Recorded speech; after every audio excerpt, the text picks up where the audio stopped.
Hello everyone, कैसे हैं आप लोग। आई होप इससे पहले वाला वीडियो आप लोगों ने देखा होगा। जिसने नहीं देखा होगा प्लीज आप लोग देख लीजिए, क्योंकि 3.3 हमने उसमें स्टार्ट करा दिया था। तो क्वेश्चन नंबर 6 तक हमने उसमें कवर कर लिया। क्वेश्चन नंबर 7 से इसमें हम कंटिन्यू करेंगे और इस एक्सरसाइज को इसमें खत्म करेंगे। ठीक है, तो चलिए स्टार्ट करते हैं। क्वेश्चन नंबर 7 क्या कह रहा है। एक होप इज अ पैरेललोग्राम है HOP। देखिए मैंने आपको नाम बताया था ना, इन्होंने देखिए एंटी क्लॉकवाइज या क्लॉकवाइज मूव किए हैं, HOPE। ठीक है, find the angles x y z निकालना है। ठीक है, सिंपल ही क्वेश्चन होगा, देख के लगता है। चलो अब निकालते हैं, कैसे निकल सकता है। देखो एक्स निकालना है। अब देखो भाई, मेरे दिमाग में तो यही आता है, आपके दिमाग में क्या आ रहा है पता नहीं। एक्स बोला है तो मेरे दिमाग में अच्छा पैरेललोग्राम है, तो इसका सामने वाला अगर पता हो तो एक्स पता चल जाए। इसके सामने क्या है, ये तो दिया ही नहीं है। अब देखो थोड़ा सा आप दिमाग ये लगाया करो कि जैसे होता है ना, मतलब हिंट्स जो होती हैं, राइट। एक आपको नहीं पता चला तो उससे कुछ और पता चला, तो क्या पता वो पता चल जाए तो आप वापस से उसको पता कर पाओ, राइट। अब जैसे एक्स आपको पता करना था तो आपने सोचा अपोजिट। सबसे सिंपल तो पैरेललोग्राम में यही लगता है ना, अपोजिट वाला जो एक्स होगा वही सामने वाला होगा। बट सामने वाला नहीं पता, राइट। तो अब सोचोगे, अब कुछ और मत सोचने लग जाओ। मतलब हाँ, ऑब्वियसली कुछ और सोचना चाहिए। आप सोचो कि क्या एडजेसेंट पता करें या कुछ हो करे, बट एक थोड़ा सा एक स्टेप रुका करो पहले, फिर सोचा करो। जैसे अब ये नहीं पता था, राइट, तो इसलिए अपोजिट नहीं लग पाया। बट कहीं से क्या ये पता चल सकता है, क्योंकि ये अगर पता चल गया तो एक्स पता चल जाएगा, राइट। तो ये पता चल सकता है क्योंकि ये 70 दिया हुआ है, दोनों स्ट्रेट एंगल पे हैं। तो ये कितना हो गया आपका 180 के बराबर होना चाहिए, तो 70 निकाल दो 110। तो एंगल HOP, नाम कैसे देते हैं, HOP प्लस 70 डिग्री कितना हो गया आपका 180 डिग्री। रीजन क्या लिखोगे, एंगल ऑन स्ट्रेट लाइन। ठीक है, तो HOP आपका क्या आ गया, मैं लिख रहा हूं यहाँ पे, ये आ गया 110। क्लियर हुआ। HOP आ गया तो x क्या हो जाएगा, x भी आपका 110 हो जाएगा। क्यों, reason opposite angle of parallelogram. ठीक है, बराबर होते हैं। यहां तक क्लियर हो गया, x निकल गया। चलो अब आते हैं y और z। तो भाई देखो ये ये अब z है। z देखो पैरेललोग्राम का एंगल तो है नहीं, बट ये दोनों मिलके पैरेललोग्राम के बन रहे हैं। तो z और ये मिलके और ये x, ये इसके एडजेसेंट हो गए ना भाई। ये निकालना है तो कैसे, ये पूरा अगर पता चल गया तुम्हें तो 14 के बाद जो बचा वो z ही तो हुआ। तो अब ये पूरा निकालना है, तो अब सामने देखोगे, सामने नहीं पता है आपको, तो देखोगे कि एडजेसेंट अगर पता चल जाए, या अगर आपके दिमाग में देखो अब समझ में आ रहा होगा तो दिख रहा होगा ये दोनों पैरेलल लाइन है और ये ट्रांसवर्सल इसको कट कर रहा है, तो ये दोनों तुम्हारे क्या हो गए, कोरिस्पॉन्डिंग एंगल हो गए। इस लाइन के साथ नीचे, इस लाइन के साथ नीचे। अगर अभी भी नहीं दिख रही है ये चीज तो बढ़ा लो भाई, फिर दिख जाएगी। ठीक है, ये इस लाइन की, तो आपका यहां से भी क्या हो गया, z plus 40 equal to 70 degree हो गया। ये रीजन क्या लिखोगे, कॉरेस्पॉन्डिंग एंगल। वैसे नहीं समझ आ रहा है तो क्या करोगे, z प्लस 40 प्लस एक्स 180 हो गया, क्योंकि एडजेसेंट एंगल है, वहां से भी निकाल सकते हो। तो यहाँ पे ये आपका z क्या आ गया 30 डिग्री। समझ में आया, जिसको जो समझ आया जिस तरीके से 30 डिग्री z पता चल गया। अब देखो y और ये आपको ऑल्टरनेट दिख रहे हैं, ऑल्टरनेट इंटीरियर दिख रहे हैं कि नहीं ये नहीं पता मुझे, मुझे तो दिख रहा है। क्यों, ये दोनों पैरेलल लाइंस हैं, इनको ये कट कर रहा है, तो ये और ये अल्टरनेट हो गए। कैसे हो गए, इसको बढ़ा दो इसको बढ़ा दो, तो भाई ये भी अल्टरनेट इंटीरियर ये भी इंटीरियर, इसको छोड़ के ये वाला। समझ में आया। तो y आपका 40 डिग्री हो गया ऑल्टरनेट इंटीरियर। तो करने के बहुत तरीके। दूसरा बच्चा कहेगा अच्छा जेड पता है ये पता है, तो ट्रायंगल के तीनों एंगल का सम 180 होता है, तो मैं इन दोनों को 180 से माइनस कर दूं तो ये आ जाएगा। तो तरीके बहुत सारे हैं। ठीक है, समझ में आया, आई होप आपको समझ आ गया होगा। अब आते हैं क्वेश्चन नंबर 8 पे। होप पैरेललोग्राम था और होप आपको समझ में भी आ गया होगा। ठीक है, तो चलो चलते हैं नेक्स्ट क्वेश्चन पे। कह रहा है guns and runs are two parallelogram, find x and y. तो भाई पहले गन्स में निकाल लेते हैं फिर रन्स में निकाल लेंगे। ठीक है, तो पैरेललोग्राम में साइड्स की बात हो रही है, तो साइड्स की प्रॉपर्टी दिमाग में आनी चाहिए। पहला क्या है कि दोनों अपोजिट साइड्स बराबर होती हैं। तो भाई 3 GU किसके बराबर होगा, GU बराबर होगा SN के, और आपका GS जो होगा वो बराबर होगा UN के। ठीक है, तो GU क्या है, GU आपका क्या है 3y माइनस 1 इक्वल टू 26। तो y निकाल लो यहां से, ये उधर जाके क्या करेगा, प्लस कर देगा 3y को। अब तो लीनियर इक्वेशन रट गई होगी, y इक्वल टू 9 आ गया। 3x बराबर 18 है, क्योंकि GS बराबर UN है, तो x आपका 6 आ गया। बहुत सिंपल क्वेश्चन था, लीनियर इक्वेशन भी इसी में इन्वॉल्व कर दिया और क्वेश्चन सॉल्व हो गया। क्लियर है। चलिए आते हैं नेक्स्ट क्वेश्चन, क्वेश्चन नंबर इसी का सेकंड पार्ट। अब देखते हैं फिर पैरेललोग्राम है बाइसेक्ट। देखो सब डायगोनल्स की बात कर, डायगोनल से हमको तीन प्रॉपर्टी पता है, बाइसेक्ट करना, परपेंडिकुलर बाइसेक्ट करना, इक्वल होना। बाइसेक्ट सब में करते हैं, परपेंडिकुलर बाइसेक्ट जो चारों साइड्स इक्वल वाले होते हैं, मतलब स्क्वायर और रोम्बस, और तुम्हारे परपेंडिकुलर और क्या कहते हैं और सीधे किसके होते हैं, जिसके एंगल्स बराबर होते हैं, मतलब स्क्वायर और रेक्टेंगल। ठीक है, तो यहाँ पे तो बाइसेक्ट वाली बात कर रहे हैं, तो बाइसेक्ट तो सब में होते हैं, पैरेललोग्राम में भी हो ही रहे होंगे। तो मतलब यहां से देखो, यहां से आया x plus y equal to 60, क्योंकि ये टुकड़ा इस टुकड़े के बराबर होगा, और यहां से आया 1y प्लस 7 इक्वल टू 20। अब यहां से तो मैं निकाल नहीं सकता भाई, मैंने तो लीनियर इक्वेशन वन वेरिएबल पढ़ा, तुम टू वेरिएबल के पूछ रहे हो, तो मुझसे तो नहीं होगा, बट यहां से हम निकाल सकते हैं। क्यों? क्योंकि y प्लस 7 इक्वल टू 20 है, तो इसको उधर जाओगे तो y इक्वल टू 13 आ गया। ठीक है, अब y भाई 13 पता चल गया, तो y की जगह मैं 13 लिख दूं तो x तो निकल जाएगा ना, x इक्वल टू 3 आ गया। समझ में आया? जो जितना पढ़ाया है वही होता है, कभी ऐसा नहीं होगा कि तुमसे कुछ नया पूछ देगा, राइट? बस तुम्हें कैसे करना है उससे समझ में आना चाहिए। तो आई होप ये क्वेश्चन आपको समझ आया हो। आते हैं 9th पे, कह रहा है इन द अब फिगर बोथ रिस्क, रिस्क कौन सा है? देखो ये एक पैरेललोग्राम है, यहां से यहां तक। ठीक है, दूसरा है तुम्हारा क्लू, CLU, ये एक पैरेललोग्राम है। एक्स की वैल्यू निकाली। अब देखो एक्स ये एंगल है। ठीक है, अब थोड़ा सा इसमें दिमाग लगाएंगे हम, क्या क्या निकाल सकते हैं, कैसे कैसे, उस पे आते हैं। ठीक है, सोच सोच सोच पे खेलते हैं कि हमें सोचना कैसे है। भाई ये एक्स तो मेरे दिमाग में आ रहा है ना, तो ये पैरेललोग्राम इस वाले का एंगल है। देखो एक पैरेललोग्राम तो ये है, एक पैरेललोग्राम आपका ये है। ठीक है, समझ में आया? और इसको दूसरे कलर में ले लेता हूं ताकि आपको आइडिया लगे।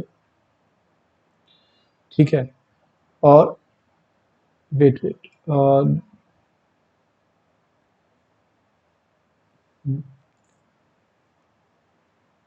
दूसरा पैरेललोग्राम आपका ये है। ठीक है, सॉरी ये है। ठीक है, दो पैरेललोग्राम आई होप आपको दिख रहे होंगे, कलर थोड़ा सा बड़ा हो गया। ठीक है, दोनों पैरेललोग्राम साफ साफ दिख रहे हैं, पर ये एक्स एंगल तो ना, इस क्योंकि देखो इस पैरेललोग्राम के एंगल क्या हुए, ये हुए, ये हुए। अब देखो एंगल्स की बात करें तो साइड पे जाओगे, एंगल्स पे ही खेलोगे, तो इसके ये हुए 4, इसके ये हुए, ये हुए, ये हुए, ये हुए 4। तो एक्स तो हमें कहीं से भी पता नहीं चल रहा है, राइट? पर अब ध्यान से देखिए, जैसे मैंने ये बनाया कि इसके ये हुए, इसके ये हुए, इसको आपके दिमाग में आया, अरे ये एक्स एक ट्रायंगल में बन रहा है। देख लो ऊपर वाला जो ट्रायंगल है, इसको मान लो पॉइंट को पी नाम दे, कुछ भी दे दो, जो वेल यूज नहीं हो रहा है, पी नाम ले लो। तो ये देखो PES एक ट्रायंगल बन रहा है, और ये उस ट्रायंगल का एंगल है। और हमने जैसे ही बनाया तो इस ट्रायंगल के बाकी दोनों एंगल्स पैरेललोग्राम्स के एंगल है। देखो समझ लो कैसे सोच जा रही है वहां तक। ठीक है, तो अगर ये दोनों पता चल जाए तो 180 से माइनस करके ये निकाल लेंगे, ये दिमाग में आया। अब ये देखिए किसके बराबर है, ये इस वाले क्लू वाले पैरेललोग्राम का एंगल है E, तो ये इसके अपोजिट 70 है, तो उसके बराबर होगा, तो एंगल E आपका क्या हो गया, 70 डिग्री ऑपोजिट एंगल। ठीक है, क्लियर? अब S पता चल जाए, S के अपोजिट R है, R नहीं पता, बट S के एडजेसेंट K है ना। देखो रिस्क पैरेललोग्राम में देखो S का एडजेसेंट K है, तो ये क्या हो गया, 120 प्लस 60 180 होना चाहिए। तो S आपका क्या आ गया, आप पूरा लिखना है, S plus K equal to 180, adjacent angle में यहां से डायरेक्ट लिख दिया 60 डिग्री। E और S आपको पता चल गया। अब X इसका थर्ड एंगल है, तो 70 प्लस 60 प्लस X आपका क्या आएगा, 180 आएगा। यहां से वो जाके माइनस कर दो, 50 डिग्री आ गया। समझ आया? कुछ डिफिकल्ट नहीं है, जस्ट खुद से बातें करो, क्वेश्चन को समझो, समझ आ जाएगा। ठीक है, आई होप आपको समझ आ रहा होगा ये। अब आते हैं क्वेश्चन नंबर 10 पे। इसमें क्या पूछ रहा है भाई, ये पूछ रहा है कि बताओ ये ट्रेपीजियम कैसे है। ध्यान, ये भी अच्छा क्वेश्चन है। ठीक है, देखो मैथ ना मुझे बहुत अच्छी लगती है, क्योंकि जिनको बचपन से पहेलियां बुझाने की आदत होती है, हम लोग कहते हैं ना पहेली को बुझो, या जो भी कहते हैं आप लोग पहेली को समझो, तो जिसको ये आदत होती है ना वो मैथ समझ जाएगा, क्योंकि उसको थोड़ा रीजनिंग होता है, वो सोचते हैं। तो मुझे बस वही सोच आपके माइंड में लानी है कि आप क्वेश्चन को देखो और समझो, जो पूछ रहा है होता क्या है ना, क्लूज पे जाओ।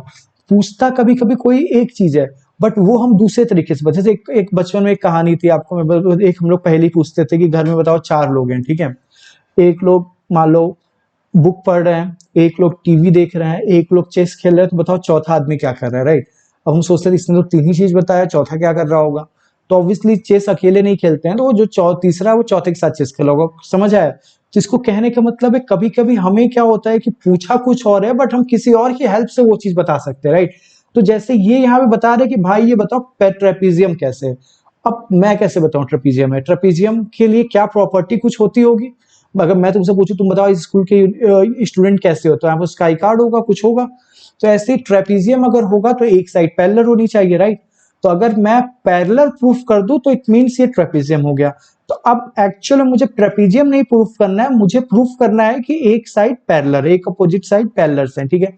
अब किसको कर सकते हैं भाई, देखने में तो एनएम और केएल लग रहा है तो उनको पैरेलल प्रूफ कर देते हैं किसी तरीके से। पैरेलल प्रूफ करने का एक ही तरीका था, मैंने बताया था, अगर किसी दो लाइन को एक लाइन कट कर रही है तो अगर उसके कॉरेस्पॉन्डिंग एंगल्स, अब मैं कॉरेस्पॉन्डिंग एंगल्स वर्ड यूज कर रहा हूं ना कि ये किसके साथ भी ऊपर, इसके साथ भी ऊपर, इसके साथ राइट, ये नहीं, उसके लिए एक टर्म होता है कॉरेस्पॉन्डिंग एंगल। तो अगर कॉरेस्पॉन्डिंग एंगल्स इक्वल है तो ये भी इक्वल होगा, ठीक है। तो अब हम लोग देखते हैं कॉरेस्पॉन्डिंग एंगल्स इक्वल हो, तो अब देखो ये एनएम और केएल एक लाइन है, उसको ये कट करे। अगेन आपको ये दिख नहीं रहा होगा, थोड़ा सा बढ़ा लो, फिर आपको दिखने लगेगा कि हाँ कट कर रही है, अब दिख रही है, ठीक है। तो अगर मैं कॉरेस्पॉन्डिंग एंगल्स इक्वल करा दूं तो ये पैरेलल हो जाएंगे। अब कैसे करें, मान लो ये है 80 तो इसका कॉरेस्पॉन्डिंग एंगल ये होगा, तो इन दोनों को अगर इक्वल दिखा दे तो ये होगा पैरेलल। पर कैसे दिखाएं, ये तो दिया ही नहीं है भाई, ये नहीं दिया, ये तो दिया है, ये दोनों स्ट्रेट लाइन पे बने, तो ये 100 है तो ये कितना होगा 80 होगा, तभी तो 180 होगा। ये 80 हो गया तो ये दोनों बराबर हो गए और कॉरेस्पॉन्डिंग एंगल इक्वल हो गए। समझ आया। तो इसको हमने थोड़ा सा एक्सटेंड किया, इसका नाम दे दो, मान लो ओ दे दो, ठीक है। तो क्या हो गया, कैसे लिखोगे एग्जाम में, angle O M N plus 100 equal to 180, क्या लिखोगे reason, angle on straight line, ठीक है। अब यहां लिखता हूं मैं, तो अब क्या हो गया, अब देख के लग रहा है कि अब यहां से आप निकाल लो angle O M N equal to 180 degree आ गया, ठीक है। अब as angle O M N equal to angle M L K equal to 80 degree, ठीक है। ये तो आपने निकाला, ये भी 80 आ गया। So as they are corresponding angles, ठीक है। हेंस अभी देखो इससे प्रूफ क्या हुआ कि एनएम पैरेलल है तुम्हारा केएल के, तो ये पैरेलल का साइन होता है। तो सो क्या नाम है, केएल एम एन था, so KL M N is a trapezium, ठीक है। आई होप आपको क्लियर हो रहा होगा ये चीज कि हमने कैसे किया। मैं फिर से रिपीट कर दे रहा हूं, हमें ट्रेपीजियम प्रूफ करना था, उसकी डेफिनेशन होती है एक साइड पेयर पैरेलल होता है, तो हमने उस पर चले गए। पैरेलल प्रूफ करने का एक ही तरह होता है, कॉरेस्पॉन्डिंग एंगल्स इक्वल दिखा दो, हमने कॉरेस्पॉन्डिंग इक्वल दिखा दिया तो आंसर सही आ गया। आई होप आपको क्लियर हो गया होगा ये चीज, ठीक है। क्वेश्चन नंबर 11 पे आते हैं। बोल रहा है कि ए बी और डी सी अगर पैरेलल है तो सी निकाल लो। भाई ए बी और डी सी पैरेलल है तो सी पूछ रहा है, तो भाई ये पैरेलल है तो ये ट्रांसवर्सल हो गया, दिख ही रहा होगा आपको। ये बढ़ा दो ऊपर को, ये बढ़ा दो इधर को, तो सी ये वाला पूछ रहा है, ठीक। तो आपको ये तो नहीं पता बट ये तो पता चल गया, ये कॉरेस्पॉन्डिंग एंगल हो गया तो ये भी 120 हो गया, और ये आपका स्ट्रेट लाइन का हो गया तो ये 60 हो गया। लिख लोगे सारी चीजें, आई होप मैं लिखवा नहीं रहा हूं। अब आपको भी पता है कि इसको लिख देना, ये बढ़ा के इसको कुछ नाम दे देना, बी, या बी ऑलरेडी है तो पी नाम दे देना ये एंगल और ये एंगल बराबर हो गए, रीजन दे देना कॉरेस्पॉन्डिंग एंगल्स, और ये फिर ये स्ट्रेट लाइन हो गए। मैं बता नहीं रहा हूं, आई होप आपको समझ आया होगा। इसमें क्या पूछ रहा है, find the measure of angle P पूछ रहा है ये वाला, ठीक है, और एस भी पूछ रहा है। चलो भाई दोनों बताना है। If P and R Q R P S P and R Q parallel, ये और ये पैरेलल है, ठीक है। तो भाई देखो ये दोनों अगर पैरेलल हैं तो अगेन इसको आप बढ़ा लो, मैं एक प्रॉपर्टी और अभी बता दूंगा तुमको, थोड़ा आसान हो जाएगा। ये बढ़ा लो तो ये और ये दोनों बराबर होंगे कॉरेस्पॉन्डिंग, तो ये 130 हो गया तो ये 50 हो गया। अब एक क्वाड्रिलेटरल के चारों एंगल आपके क्या हो गए, 360 होता है सम, ये 90, ये 130, 150 ये पता है तो ये निकल जाएगा, हो गया। जो समझ में आया, आई होप समझ आया होगा, नहीं आया होगा तो प्लीज बताना। क्या कह रहा है, if you find angle R, R पता चल गया कहाँ है, is there more than one method to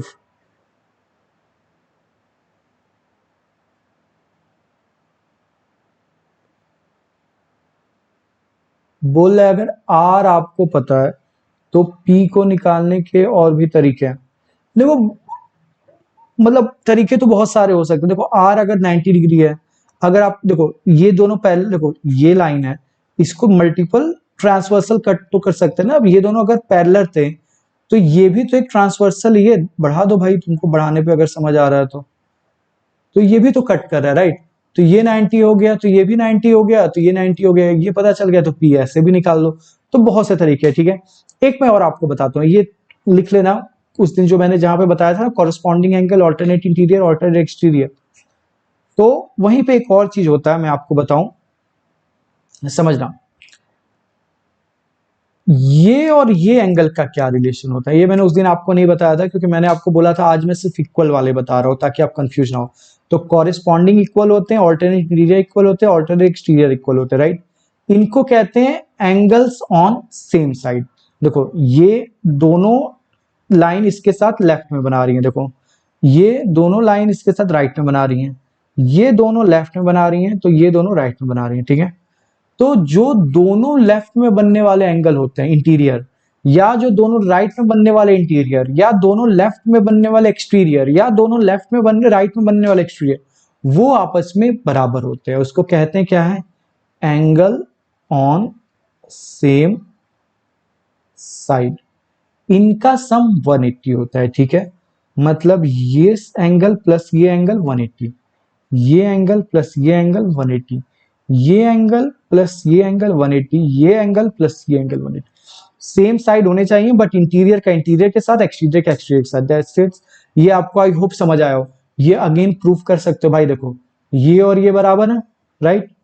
इनका और इनका सम 180 है क्योंकि स्ट्रेट लाइन पे है, तो इनका और क्या कहते हैं इनका सम भी तो 180 हो गया। नहीं समझ आया, देखो यहां देखो इसका और इसका सम कितना हुआ, ये ए है ये बी है, ए बी कितना हुआ, ए प्लस बी 180। सबको समझ में आया ठीक है। ए और सी बराबर है, ये भी समझ आया।